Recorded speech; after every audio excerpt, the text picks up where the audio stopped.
Dear parents, you are the reason why your child is rebellious.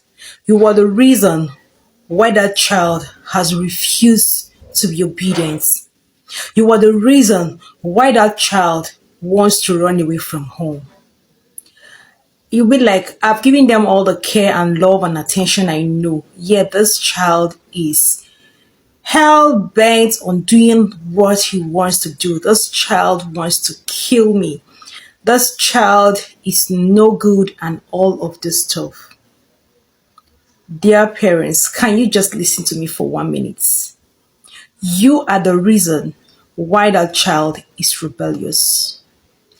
The first and simple thing you've been doing that has gotten your child to confront you as he's getting older, maybe as a teenager and a youth, is because you lord your decisions over an adult. Yes, I know you gave birth to him. I know you gave birth to her. But he has come to a point of decision making. He has come to a point where he wants to talk things over. He has come to a point where he needs to know the reason why he needs to do that thing you're asking him to do. Yet you feel he's still a 2-year old and you just want him to do it that way. Times have changed. This is Gen Z's generation. They want to have an explanation, at least 10% over why you would want them to do something and not just force it down their truth. That is one reason why that child is rebellious to all your instructions. And the next one is that you terrorize your child.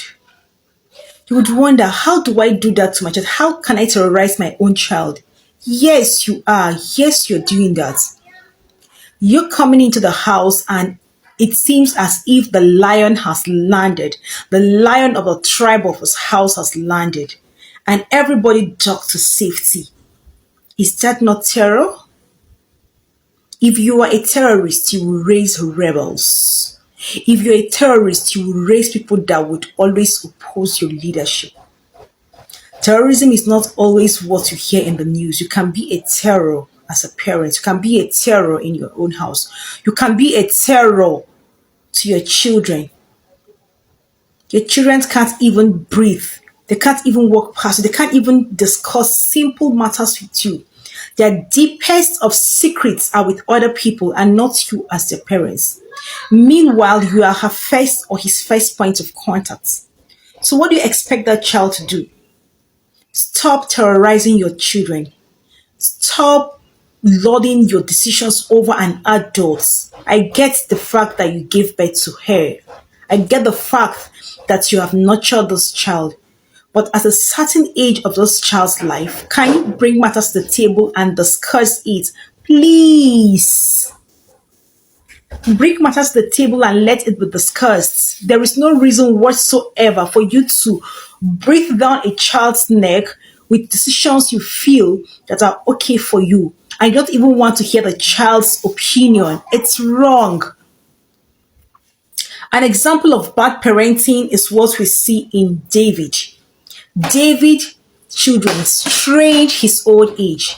David's children made life hell for him. It's not about loving these decisions over your children at a young age. It will always turn back to beat you or to fight you when you're old. The same thing with Samuel. Samuel's children were stress and pain to him and to Israel. So it's not just because some people use it and say, oh, pastor children will always be wayward. That is what is always in the Bible. No, there was a parental lacuna. There was a missing gap. If you don't do your homework well, you will always suffer it at the later part of your life. So this is me telling you, parents, stop being a terror to your child. Stop terrorizing the child. Stop being a terror to them.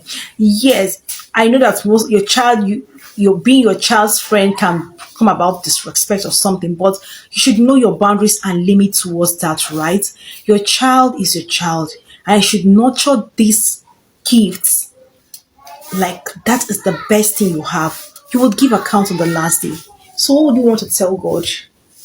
But tell me, That the child you gave me to nurture has become skolombo, has become wayward. Society has a part to play, I get, but you, as a parent, you have major part to play. Do you understand? And that is why in all your getting, strive and make money. Children of poor people tend to be more wayward than children of rich people. I'm telling you the truth. There are a lot of things poverty will make you to do. There are a lot of things that lack of money will make you to do. Most big girls don't prostitute. Most big girls don't do such things. Maybe they can give themselves the fact that I'm a big girl and all of that. But people coming from affluent homes sometimes are already used to the wealth. So what are they going to sleep around with a man for? What are they going to steal for? So as a parent, you have that duty to be intentional to making money for these children. You have just two sources of income, yours and your wife, and it's not enough for the both of you. Now the family is four. You have two children. Still that same money. It is not demonic. There is the only demon there is you holding yourself. You would face financial stress because when it was just two sources and two people, it was not enough. Now you people are four. What do you expect? What do you expect, right? So this is me telling you to be intentional with your family life, be intentional with how you raise your children, be intentional to know that these children are growing to a particular stage that you don't love activities over them, and then in all you're getting as a parent, ensure you make enough money for your children so that some city will not come in. Do you understand? Thank you for staying to the end of this video. See you again in the next one. Bye.